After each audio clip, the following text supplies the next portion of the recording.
Oi, pessoal, tudo bom? Vamos falar um pouquinho sobre memória agora. O que você lembra, o que você não lembra? Sua memória é boa? O que é a memória? A memória é o armazenamento de informações. Que informações que você consegue armazenar? Por quanto tempo você consegue armazenar? Algumas memórias a gente armazena mais facilmente do que outras. Algumas você tem que, rever a informação várias vezes para conseguir fazer ela virar uma memória.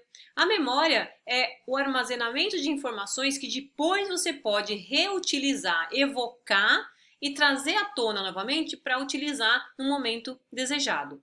Diferente da aprendizagem, porém necessária para a aprendizagem. Então, enquanto a aprendizagem é a mudança de um comportamento depois de uma experiência que você passou, a memória é o armazenamento daquela informação para que seu comportamento seja efetivamente alterado numa segunda vez que você for se deparar com aquela situação.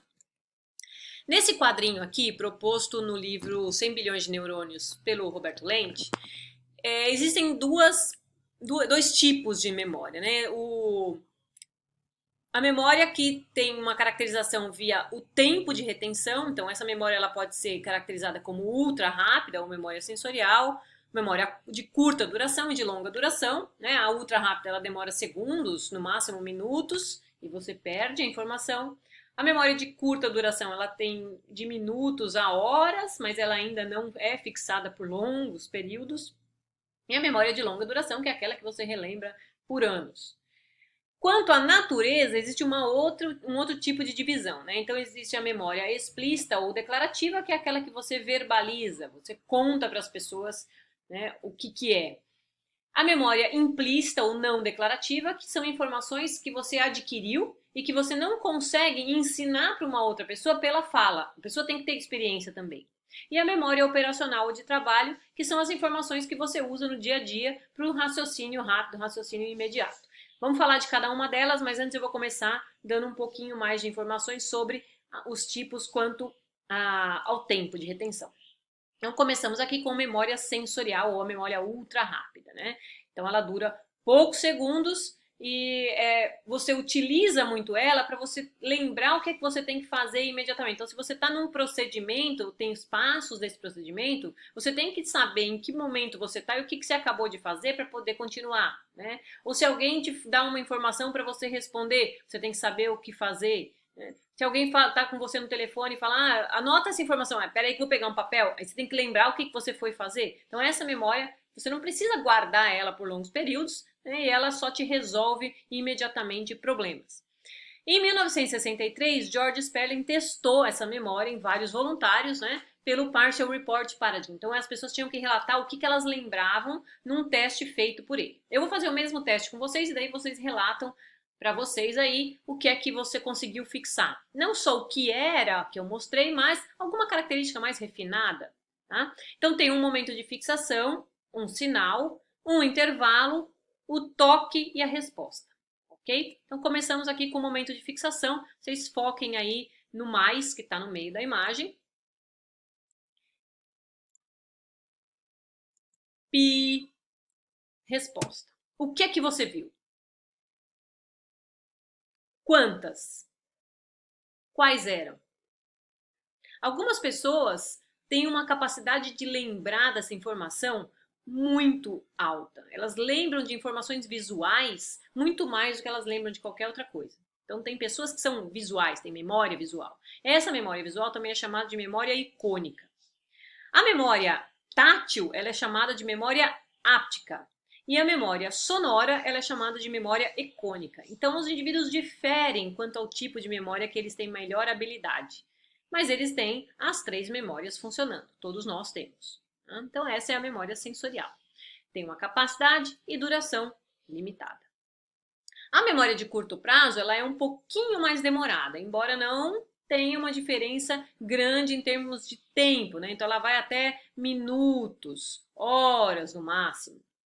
Quanto a gente consegue armazenar na memória a curto prazo? A gente não consegue armazenar muita coisa. Imagina quantos itens você consegue lembrar depois de alguns minutos que você viu, né, a informação. São poucos itens. Mas a gente tem uma tática para lembrar de mais itens. Então, George Miller, em 1956, conseguiu achar qual era o número de itens que a gente tem facilidade de lembrar. Isso gira em torno de 7, mais ou menos 2. Os indivíduos geralmente conseguem armazenar 7 elementos na memória a curto prazo. Mas a gente tem um modo de melhorar essa memória, aumentar o número de itens, através do chunking.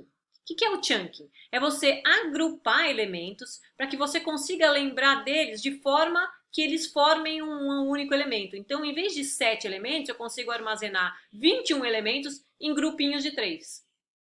Isso a gente faz o tempo todo sem nem lembrar. Por exemplo, se alguém fala o telefone para você e você tem que repetir esse telefone para poder anotar no papel, você vai repetindo o número, né? 9214 32 34. E você vai repetindo até você anotar esse número. Depois você vai esquecer. Mas se alguém dá uma informação para você, se você consegue agrupar ela, fazer chunking dessa informação, você vai lembrar por uma memória de curto prazo, né? Mas que vai ser efetiva. A gente também tem a informação sonora bastante importante. Então, quando a gente tenta lembrar de alguma informação, ou um número de telefone, ou o nome de alguém, ou alguma coisa assim, a gente tenta lembrar do som. E sons muito parecidos confundem a gente. Então, quando você deveria decorar, né, aqui BDP e BFC. O F destaca, né? Ele sai dali da linearidade do som. E isso, então, favorece você prestar atenção nele. Sons muito próximos são mais difíceis de serem lembrados, né? O armazenamento da memória a curto prazo ocorre nas regiões de lobo frontal e parietal, embora os gânglios da base participem também do armazenamento. Também tem capacidade e duração limitada, porém um pouquinho mais extensa do que a ultra rápida. E a memória a longo prazo? Ah, essa sim, né? Dura bastante tempo. Qual o número do seu CPF? Qual o nome do seu bisavô? Aonde você morava quando você nasceu? Então são memórias que a gente armazena pela vida inteira praticamente. Essas memórias de longa duração, elas são separadas em memória declarativa, memória procedural. A memória declarativa ela é separada em semântica e episódica. E a gente vai falar delas em seguida. Tá? Essas memórias elas são derivadas de alterações de conexões sinápticas. Então, aumento das conexões sinápticas, aumento de espinhas dendríticas, que são principalmente encontradas na região do hipocampo. O hipocampo é que vai fazer essa memória sair dessa região hipocampal e conseguir chegar no córtex, onde ela vai ser armazenada. Existe um local de armazenamento? Não. A memória fica espalhada por todo o seu córtex. Mas o importante é que ela saia do hipocampo e chegue ao córtex. A partir desse momento, ela vai estar consolidada. Ela vai estar lá e você pode resgatar ela no futuro. Alguns elementos interferem na formação. Por exemplo, sono. Sono afeta a formação de memórias. Então, a privação de sono, sono mal dormido, noites mal dormidas, sono ruim, ele pode interferir na sua capacidade de armazenamento.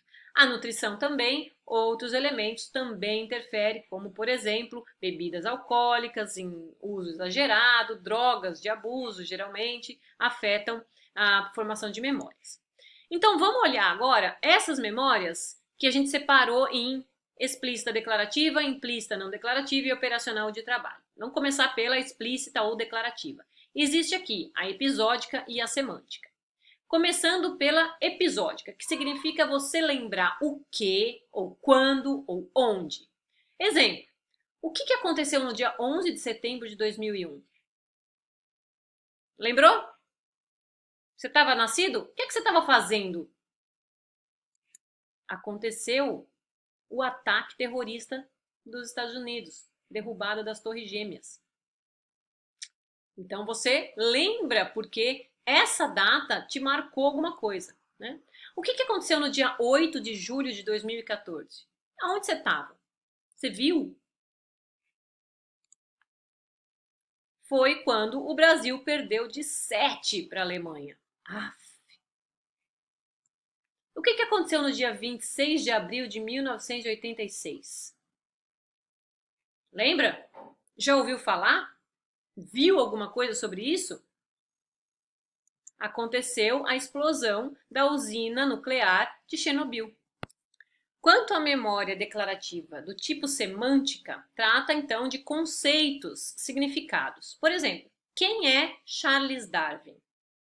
Quando eu faço essa pergunta, o que vem na sua cabeça? Que memórias você tem? Essas? Isso aqui responde? Se você não sabe quem é Charles Darwin, procura saber. Ele foi extremamente importante para a teoria da evolução. Outro tipo aqui. Quem é Albert Einstein? E aí, que memória vem na sua cabeça? Que imagem você lembra? Essa daqui? Legal. Quem é Mileva Merrick? Essa aqui ficou mais difícil, né? Ela era a mulher do Einstein. Foi ela que fez todo o levantamento bibliográfico para ele, para as teorias que ele escrevia. Ela teve contribuições muito importantes para as teorias. E ele nunca agradeceu ela em nenhum paper. Chato isso. Aí tem o outro tipo, né? As memórias implícitas ou não declarativas, que são aquelas relacionadas a informações internas. Vamos ver aqui. Um tipo de memória não declarativa de significado. O que é isso aqui, ó? Você vai dizer que é o quê? Um casamento? Se a gente mostrar essa mesma imagem para os indianos, você acha que eles vão responder é um casamento?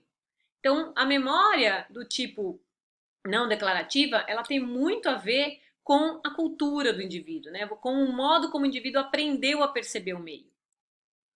E aqui, o que é isso?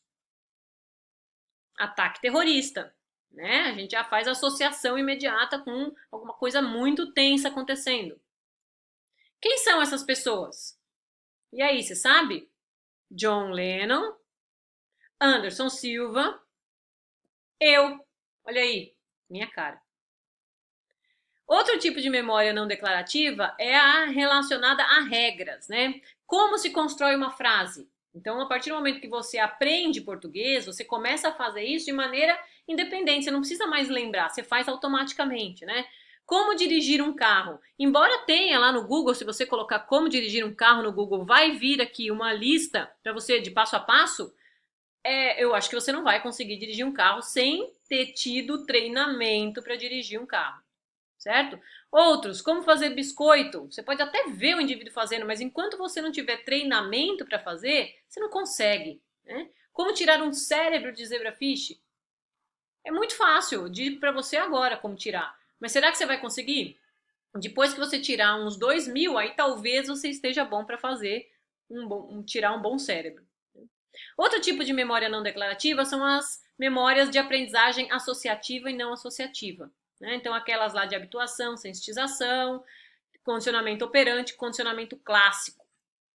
Ainda as memórias são subdivididas em memória espacial, de rotas, memória temporal, de tempo, e aí tem a memória temporal retrospectiva, o que aconteceu para trás, né? O que eu lembro lá de ter visto, de ter passado, e a memória prospectiva, de eventos que eu tenho que lembrar no futuro. Quando que eu vou no médico, quando eu tenho uma reunião, quando eu tenho que entregar um trabalho. Além da memória visual, de objetos, lugares, animais, coisas. E aí, gente, para finalizar, tem a memória operacional ou de trabalho.